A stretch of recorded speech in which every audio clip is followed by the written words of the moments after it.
ಈ ಆಮದು ಸುಂಕವನ್ನು ಜಾಸ್ತಿ ಮಾಡಿದ್ರಲ್ಲ 6%ಇಂದ 15% ಮಾಡಿದಾರಲ್ವಾ, ಇದರಿಂದ ಪ್ರತಿ ಗ್ರಾಮಲ್ಲೂ ಕೂಡ ರೇಟ್ ಜಾಸ್ತಿ ಆಗಿದೆ. ನಿನ್ನೆ ಒಂದೇ ದಿನ 1273 ರೂಪಾಯಿ ಜಾಸ್ತಿ ಆಗಿದೆ. ಒಂದು ಕಡೆ ಖರೀದಿ ಮಾಡಬೇಡಿ ಅಂತ ಹೇಳ್ತಾ ಇದ್ದಾರೆ, ಮತ್ತೊಂದು ಕಡೆ ಈ ಆಮದು ಸುಂಕವನ್ನು ಜಾಸ್ತಿ ಮಾಡಿದ ಕಾರಣಕ್ಕಾಗಿ ಚಿನ್ನದ ರೇಟ್ ಕೂಡ ಜಾಸ್ತಿ ಆಗಿದೆ. ಸೊ ಈ ಎರಡನ್ನ ಹೇಗೆ ನೋಡಬೇಕು ಅಂತ. ಅಲ್ಲಿ ಎಷ್ಟು ರಿಪೋರ್ಟ್ ನೋಡಿದ್ರೆ ಎಷ್ಟೊಂದು ಜನ ಚಿನ್ನವನ್ನು ಮಾರಿದ್ದಾರೆ. ರಿಪೋರ್ಟ್ ನೋಡಿದ್ರ ಬಹಳ ಜನ ಚಿನ್ನವನ್ನು ಮಾರಿದ್ದಾರೆ. They converted into cash. Good for us. So ಬೆಲೆ ಜಾಸ್ತಿ ಬಂದಂದ್ಬಿಟ್ಟು ಚಿನ್ನ ಯಾವತ್ತು ಹೂಡಿಕೆ ಮಾಡಿಟ್ಟಿದ್ರೆ ಅದನ್ನ ಮಾರಿದಾರ. ಗ್ರಾಮ್ಗೆ 1200 1500 ಸಿಗೋದಾದ್ರೆ ಯಾಕೆ ನೀವು ಒಳಗಡೆ ಇಟ್ಕೊಂಡು ಕೂತ್ಬೇಕು? ಮಾರ್ಬೋದಲ್ಲ. ಸೊ ಎಲ್ಲ ಚಿನ್ನದ ಗಟ್ಟಿ, ಚಿನ್ನದ ಕಾಯಿನ್ ಎಲ್ಲ ಮಾರಿದ್ದಾರೆ ಇವಾಗ. So it is a better economy. ಆಮೇಲೆ ಬಹುಶಃ what is planning monetisation of gold. ಅಂದ್ರೆ ಆವಾಗ ಮನಮೋಹನ್ ಸಿಂಗ್ ಪೀರಿಯಡ್ನಲ್ಲಿ ಕೂಡ ತಯಾರು ಮಾಡಿದರು. ಗೋಲ್ಡನ್ನು ಎಲ್ಲ ನೀವು ಮಾರ್ಕೆಟಿಗೆ ತಗೊಬನ್ನಿ, ಗೋಲ್ಡ್ ಬಾಂಡ್ಗಳನ್ನು ಕನ್ವರ್ಟ್ ಮಾಡ್ಕೊಳ್ಳಿ. ಸೊ ಆವಾಗ ಗೋಲ್ಡ್ ಹೊರಗಡೆ ಬಂದರೆ ನಿಮ್ಮ ಹತ್ರ ಬಾಂಡ್ ಇರುತ್ತೆ, ಬಾಂಡಿಗೆ ಒಳ್ಳೆ ಕಾಸು ಬರುತ್ತೆ ಅಂತ ಹೇಳ್ಬಿಟ್ಟು ಮಾಡಿದರು. ಆದರೆ ನಮ್ಮ ಹೆಣ್ಮಕ್ಕಳು ಬಂಗಾರವನ್ನು ಬಿಟ್ಟು ಕೊಟ್ಟಿಲ್ಲ. ಆದರೆ ಈವಾಗ ಬಹುಶಃ ಮೋದಿಯವರು ಈಗ ಒಂದು ಪ್ರಯತ್ನ ಮಾಡಲಿಕ್ಕೆ ಚಾನ್ಸ್ ಇದೆ.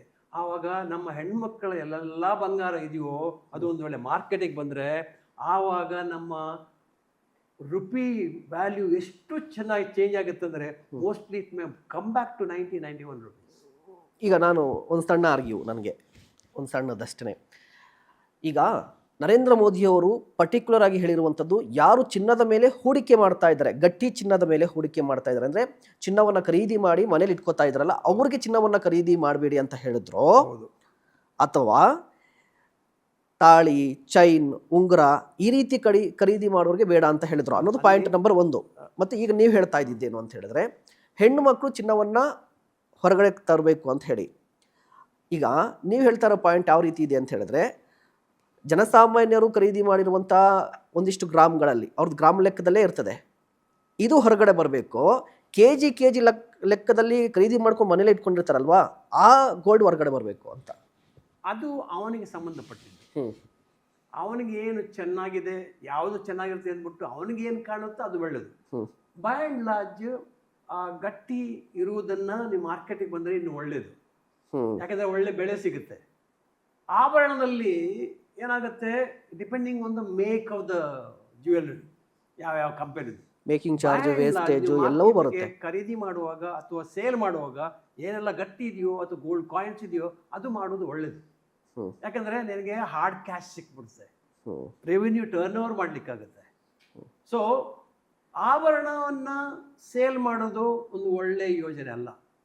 ಆಭರಣ ಯಾವತ್ತು ಅಲಂಕಾರಕ್ಕೆ ಉಪಯೋಗಿಸೋದು. ಹೌದು, ಅಲಂಕಾರ ಶೋಕಿಗೋಸ್ಕರ ಇಟ್ಕೊಳ್ಳೋದಲ್ಲ, ಅಲಂಕಾರಗೋಸ್ಕರ. ಅಂದರೆ ಮದುವೆಗೆ ಅಥವಾ ಬೇರೆ ಫಂಕ್ಷನ್ಗೆ ಹೋಗುವಾಗ, ಪಾರ್ಟೀಸ್ಗೆ ಹೋಗುವಾಗ ನೀವು ಬಂಗಾರ ಹಾಕೊಳ್ತೀರಾ, ಹಾಕ್ಕೊಳ್ಳಿ ಅಂತ ಅದನ್ನು ಖರೀದಿ ಮಾಡಿ, ಬೇಡ ಅಂತ ಹೇಳಲಿಲ್ಲ. ನೀವು ಬಂಗಾರವನ್ನು ನೆಕ್ಲೆಸ್ ಆಗಲಿ, ಚೈನ್ ಆಗಲಿ ಇದೆಲ್ಲ ಖರೀದಿ ಮಾಡಿ, ಆದರೆ ಮಿತವಾಗಿ ಖರೀದಿ ಮಾಡಿ. ಅದು ಕೂಡ ನೀವು ಡಿಲೇ ಮಾಡ್ಲಿಕ್ಕೆ ಆಗುತ್ತೋ ಡಿಲೇ ಮಾಡಿ 1 ವರ್ಷ ತನಕ ಅಂತ ಹೇಳಿದ್ದು ವಿನಃ ಖರೀದಿ ಮಾಡಲೇಬೇಡಿ ಎಂದು ಯಾವತ್ತೂ ಹೇಳಿದ್ದು.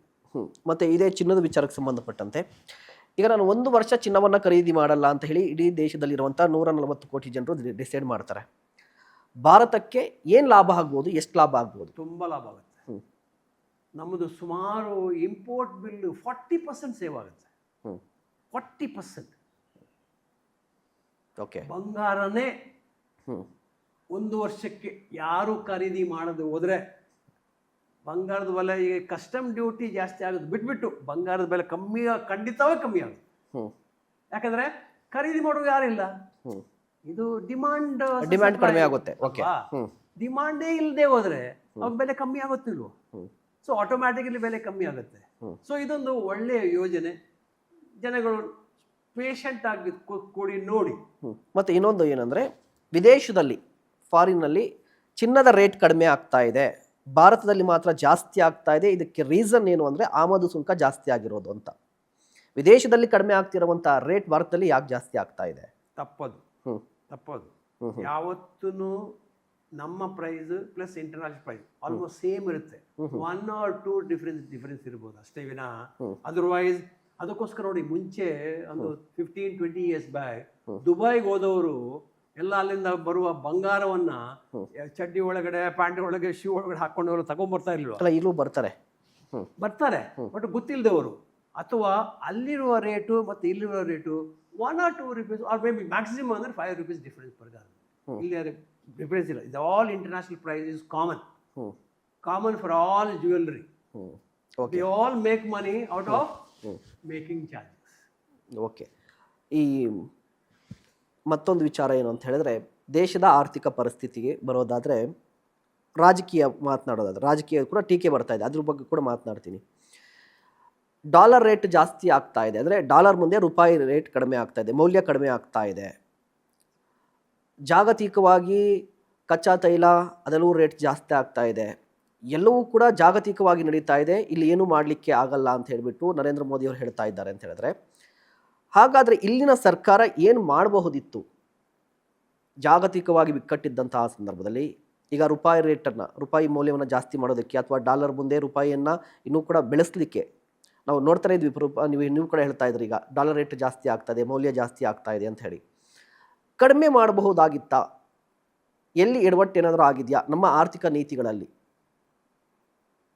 ಇದು ಚಿಕನ್ ಅಂಡ್ ಎಗ್ ಸ್ಟೋರಿ. ಇದು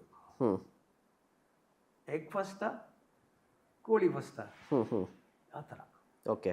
ಇದು ಎಕನಾಮಿಕಲ್ ಸಿಚುವೇಶನ್. ಇದು ಯಾವಾಗ ನಿಮ್ಮ ಎಕ್ಸ್ಪೋರ್ಟು ಹೋಗೋದು ಕಮ್ಮಿ ಆಯಿತು, ಇಂಪೋರ್ಟ್ ಬರೋದು ಜಾಸ್ತಿ ಆಯಿತು, ಆವಾಗ we have spend more foreign currency. ಆವಾಗ ಏನಾಯಿತು, ನಮ್ಮ ರುಪಿ ವ್ಯಾಲ್ಯೂ ಡಿಪ್ರಿಷಿಯೇಟ್ ಆಗುತ್ತೆ. ಒಂದು ವೇಳೆ ನಮ್ಮ ಹತ್ರ ಡಾಲರ್ ಜಾಸ್ತಿ ಇದ್ದಿದ್ರೆ ಕೈಯಲ್ಲಿ, ರುಪಿ ವ್ಯಾಲ್ಯೂ ಇನ್ಫ್ಲೇಷನ್ ಆಗ್ತಾ ಇರಲಿಲ್ಲ. ಅದು ಯಾಕೆ ಆಯಿತು? Why it is allowed? Control ಮಾಡ್ಬೋದಿತ್ತ? ಖಂಡಿತವೇ ಕಂಟ್ರೋಲ್ ಮಾಡ್ಬೋದಿತ್ತು. ಯಾಕೆಂದರೆ ಒಂದು ವೇಳೆ ಇಂಪೋರ್ಟ್ ಮಾಡೋದನ್ನು ಸ್ಟಾಪ್ ಮಾಡಿದ್ರೆ, ಓಕೆ, ಬಂಗಾರ ಆಯಿಲ್ ಬಿಟ್ಬಿಡ್ರಿ, ಅದು ಬೇರೆ, ಅದಕ್ಕೆ ಪರ್ಯಾಯವಾಗಿ ಏನೂ ಇಲ್ಲ.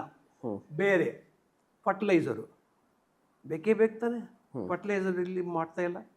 ಪ್ಲಸ್ ಅಡುಗೆ ಆಯಿಲು ಅದು ಇಂಪೋರ್ಟ್ ಮಾಡ್ತದೆ. ಅದರ ಅಡುಗೆ ಆಯಿಲ್ ಬದಲು ನೀವು ಕೋಕೋನಟ್ ಆಯಿಲ್ ಉಪಯೋಗಿಸ್ಬೋದು. ಜನಗಳು ಯಾಕೆ ಕೋಕೋನಟ್ ಆಯಿಲ್ ಉಪಯೋಗಿಸ್ತಾ ಇಲ್ಲ?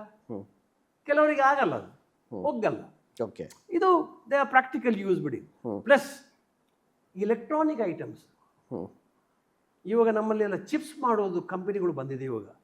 10 ವರ್ಷದ ಮುಂಚೆ ಇತ್ತ? ಇಲ್ಲ. ಮೊಬೈಲ್ ಫೋನ್ ಮ್ಯಾನುಫ್ಯಾಕ್ಚರ್ಸ್ ಇತ್ತ? ಇರ್ಲಿಲ್ವಲ್ಲ. ಹಾಗಾದರೆ ಅದಕ್ಕೆ ಬೇಕಾಗುವ ಪಾರ್ಟ್ಸ್ಗಳು ಇಲ್ಲಿ ಯಾವಾಗ ತಯಾರಾಗಲ್ವೋ ಅದನ್ನು ನಾವು ಇಂಪೋರ್ಟ್ ಮಾಡಲೇಬೇಕು. ಇವಾಗ ನಾವು ಎಷ್ಟೊಂದು ಮೊಬೈಲ್ ಫೋನ್ ಎಕ್ಸ್ಪೋರ್ಟ್ ಮಾಡ್ತಾ ಇದ್ವಿ. ಹೇಗೆ? ಬಿಕಾಸ್ ಅದರ ಪಾರ್ಟ್ಸ್ ಅನ್ನು ನಾವು ಇಂಪೋರ್ಟ್ ಮಾಡಲಿಕ್ಕೆ ಫ್ರೀ ಆಗಿಬಿಟ್ಟಿದ್ವಿ. ಅಂದರೆ ಮೋರ್ ಆ್ಯಂಡ್ ಮೋರ್ ಇಂಪೋರ್ಟ್ ಮಾಡಿಬಿಟ್ಟು ಎಕ್ಸ್ಪೋರ್ಟ್ ಮಾಡಿ ಅಂತ ಫ್ರೀ ಆಗಿಬಿಟ್ಟಿದ್ವಿ. ಅದಕ್ಕೋಸ್ಕರ ಈ ತಾರತಮ್ಯ ಆಗಿರೋದು. ಅದಕ್ಕೋಸ್ಕರ ಸ್ವಲ್ಪ ದಿವಸದ ನಂತರ ಇದು ಸ್ವಾವಲಂಬಿತವಾಗಿ ಆತ್ಮನಿರ್ಭರ್ ಭಾರತ್ನಲ್ಲಿ ಇಲ್ಲೇ ತಯಾರು ಮಾಡುವಾಗ, ಹೇಗೆ ಮೊಬೈಲ್ ಫೋನ್ಗಳು 10 ವರ್ಷದ ಮುಂದೆ ಒಂದು ಕೂಡ ಕಂಪನಿ ಇರಲಿಲ್ಲ ಮೊಬೈಲ್ ತಯಾರು ಮಾಡೋರು, ಇವಾಗ ಎಷ್ಟಿದೆ? We are exporting more than 60% mobile company manufacturers. ಆ ಥರ ಇದೆ. ಸೊ ಅಂದರೆ ಇಸ್ ಇನ್ ಆರ್ಡರ್ ಟು ಪೂರಕವಾಗಿ ಎಕ್ಸ್ಪೋರ್ಟ್ ಮಾಡಿ ಫಾರಿನ್ ಕರೆನ್ಸಿ ಗಳಿಸಿಕೋಸ್ಕರ ಇದು ಮಾಡೋದು ಒಂದು ಯೋಜನೆ. ರೂಪಾಯಿ ಒಂದು ಕಡೆ ಇದ್ದರೆ ಏನೂ ಯೂಸ್ ಇಲ್ಲ, ಅದು ಚಲಾವಣೆ ಆಗ್ತಾ ಇರಬೇಕು ಅಲ್ವಾ? ಕರೆಕ್ಟ್. ಮಾರ್ಕೆಟಲ್ಲಿ ಹಣ ಇದ್ದರೆ ಮಾತ್ರನೇ ಆರ್ಥಿಕವಾಗಿ ಬೆಳೀಲಿಕ್ಕೆ ಸಾಧ್ಯ. ಈಗ ಚಿನ್ನವನ್ನು ಖರೀದಿ ಮಾಡಬೇಡಿ ಅಂತ ಹೇಳಿದಾಗ ಜ್ಯುವೆಲರಿ ಶಾಪ್ಗಳನ್ನು ಇಟ್ಕೊಂಡಿರ್ತಾರಲ್ವ, ಜ್ಯುವೆಲರಿ ಶಾಪಲ್ಲಿ ಚಿನ್ನ ಖರೀದಿ ಮಾಡಲಿಕ್ಕೆ ಜನ ಹೋಗೋದಿಲ್ಲ ಅಂತ ಇಟ್ಕೊಂಡ್ರೆ, ಈ ಜ್ಯುವೆಲರಿ ಮಾರ್ಕೆಟ್ ಅಂತ ಏನಿರುತ್ತಲ್ವ ಅದರ ಮೇಲೆ ಯಾವ ರೀತಿ ಪರಿಣಾಮ ಬೀರುತ್ತೆ? ಎಷ್ಟು ಬೀಳ್ಬೋದು? ಈಗ 140 ಕೋಟಿ ಜನ ಅಂತ ಇಟ್ಕೊಂಡ್ರೆ ಅವ್ರ ಖರೀದಿಯೂ ಕೂಡ ಜಾಸ್ತಿ ಇರುತ್ತಲ್ವಾ? ಅಂದರೆ ಅವ್ರು ಹೇಳಿರೋದೇನು? ಖರೀದಿ ಮಾಡಲೇಬೇಡಿ ಅಂತ ಹೇಳಲಿಲ್ಲ. 1 ವರ್ಷಕ್ಕೆ ಡಿಲೇ ಮಾಡಿ. ಅಲ್ಲ, ಈಗ 1 ವರ್ಷಕ್ಕೆ ಡಿಲೇ ಮಾಡ್ತೀವಿ ಸರಿ, ಬಟ್ ಈ 1 ವರ್ಷದಲ್ಲಿ ಈ ಜ್ಯುವೆಲರಿ ಶಾಪ್ಗಳನ್ನು ಇಟ್ಕೊಂಡಿರ್ತಾರಲ್ವಾ, ಖರೀದಿನೇ ಆಗಲ್ಲ ಅಂತ ಹೇಳಿದ್ರೆ ಹೇಗೆ? ಅದಕ್ಕೊಂದು ಎಕ್ಸಾಂಪಲ್ ಕೊಡ್ತೀನಿ. ಈಗ ಮಲ್ಲೇಶ್ವರ ಮೇನ್ ರೋಡ್ನಿಂದ ಮಾಲ್ನಿಂದ 18th ಕ್ರಾಸ್ ತನಕ ಎರಡೂ ಕಡೆ ಎಷ್ಟೊಂದು ಜ್ಯುವೆಲರಿ ಶಾಪ್ ಇದೆ. ತುಂಬ ಇದೆ. ಹೌದಾ? ಯಾಕೆ? ಬೇಡಿಕೆ ಜಾಸ್ತಿ ಇದೆ. ಅದನ್ನು ಕಮ್ಮಿ ಮಾಡಿ, ಹ್ಞೂ ಅಷ್ಟೇ ಹೇಳಿದ್ರು. ಹ್ಞೂ ಕಮ್ಮಿ ಮಾಡಿ. ಹ್ಞೂ ಯಾಕಂದರೆ ಎಲ್ಲ ಗೋಲ್ಡ್ ಹ್ಞೂ ಇಂಪೋರ್ಟ್ ಮಾಡಬೇಕು. ಫಾರಿನ್ ಕರೆನ್ಸಿ ಹೊರಗಡೆ ಹೋಗ್ತಾ ಇದೆ, ಹ್ಞೂ ಅದನ್ನು ಸ್ಟಾಪ್ ಮಾಡಬೇಕು. ನಾವು ರುಪಿ ಡಿವ್ಯಾಲ್ಯೂಷನ್ ಸ್ಟಾಪ್ ಮಾಡಬೇಕು. ಯಾವಾಗ ನಮ್ಮ ಇಂಪೋರ್ಟ್ 40% ಓನ್ಲಿ ಗೋಲ್ಡ್ ಆದರೆ, ಆ ಗೋಲ್ಡನ್ನು ಕನ್ವರ್ಟ್ ಮಾಡಿಬಿಟ್ಟು ಇಂಡಸ್ಟ್ರಿ ಮಾಡಿಬಿಟ್ಟು ಗೋಲ್ಡ್ ಪ್ರಾಡಕ್ಟ್ ಮಾಡಿ ಎಕ್ಸ್ಪೋರ್ಟ್ ಮಾಡಿ ಆಭರಣ ಎಕ್ಸ್ಪೋರ್ಟ್ ಮಾಡಿದ್ರೆ ಪರವಾಗಿಲ್ಲ. ಹ್ಞೂ ಇದನ್ನು ನೀವು ಗಟ್ಟಿಯಾಗಿ ಬಂಗಾರದ ಗಟ್ಟಿ ಪ್ಲಸ್ ಕಾಯಿನ್ ತೊಗೊಂಡ್ಬಿಟ್ಟು ಹೂಡಿಕೆ ಮಾಡಿಟ್ಕೊಟ್ರೆ ಹ್ಞೂ ತಪ್ಪಲ್ವಾ? ಹೌದು. ಅದಕ್ಕೋಸ್ಕರ ಅದನ್ನು 1 ವರ್ಷ ತನಕ ತಡೆಗಟ್ಟಿರಿ. ಹ್ಞೂ ಬೇರೆ ಏನೂ ಇಲ್ಲ. ಹ್ಞೂ ಮದುವೆ ಇದೆ, ಆಭರಣ ತಗೋಬೇಕು, ತಗೊಳ್ಳಿ, ಬೇಡ ಅಂತ ಹೇಳಲಿಲ್ಲ. ಆದರೆ ಇದನ್ನು ಗಟ್ಟಿಯವ್ರನ್ನ ತಗೊಂಡ್ಬಿಟ್ಟು ಹೂಡಿಕೆ ಮಾಡಲಿಕ್ಕೆ ಹೋಗಬೇಡಿ.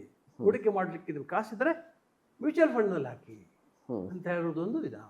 ಓಕೆ, ಈಗ ಚಿನ್ನದ ಮೇಲೆ ಹೂಡಿಕೆ ಬೇಡ ಅಂತ ಹೇಳಿದ್ರೆ ಪರ್ಯಾಯವಾಗಿ ಯಾವುದು ಸೇಫ್ ಅಂತ ಬರುತ್ತಲ್ವಾ? ಮ್ಯೂಚುವಲ್ ಫಂಡ್ ಹ್ಞೂ ಬೆಸ್ಟ್. ಒಳ್ಳೆಯ ಒಬ್ಬ ಕನ್ಸಲ್ಟೆಂಟ್ ತಗೊಳ್ಳಿ, ಹ್ಞೂ ಕಾಸನ್ನು ಎಲ್ಲ ಇದ್ದರೆ ನಿಮ್ಮ ಹತ್ರ ಮ್ಯೂಚುವಲ್ ಫಂಡಲ್ಲಿ ಹಾಕಿ, ಹ್ಞೂ ಹ್ಞೂ ತೊಂದರೆ ಏನಿಲ್ಲ. ತೊಂದರೆ ಇಲ್ಲ. ಫಸ್ಟ್ ಕ್ಲಾಸ್ ಆಗಿ ಮ್ಯಾನೇಜ್. ಯಾಕಂದರೆ ಈಗ ಇಕಾನಮಿ ಗ್ರೋ ಆಗ್ತಾ ಇದೆ. ಹ್ಞೂ ಯಾಕಂದರೆ ಇವಾಗ we are somewhere around say $4.3 trillion economy total GDP ತಗೊಂಡ್ರೆ. Next year we are going to go for $5 trillion economy. Now Modi has given the Viksit Bharat 2047 100th year of independence. You know what is going to be the economy? $63 trillion economy. 63. Under another 22 years, you are going to enter into $63 trillion economy. Get ready now. Of course, ನಾವೆಲ್ಲ 2040 ಇರ್ತೀವೋ ಇಲ್ಲೋ, but ನೀವೆಲ್ಲ ಇರ್ತೀರಾ. ಅಂದರೆ ಪ್ರಶ್ನೆ ಏನು, ಆ $63 trillion ತಯಾರಾಗಿರಿ. ಈವಾಗಲೇ ಕುಂಠಿತ ಆಗ್ಬಿಟ್ಟು ಕುಂಠಿತ ಓಡ್ಲಿಕ್ಕೆ ಆಗಲ್ಲ.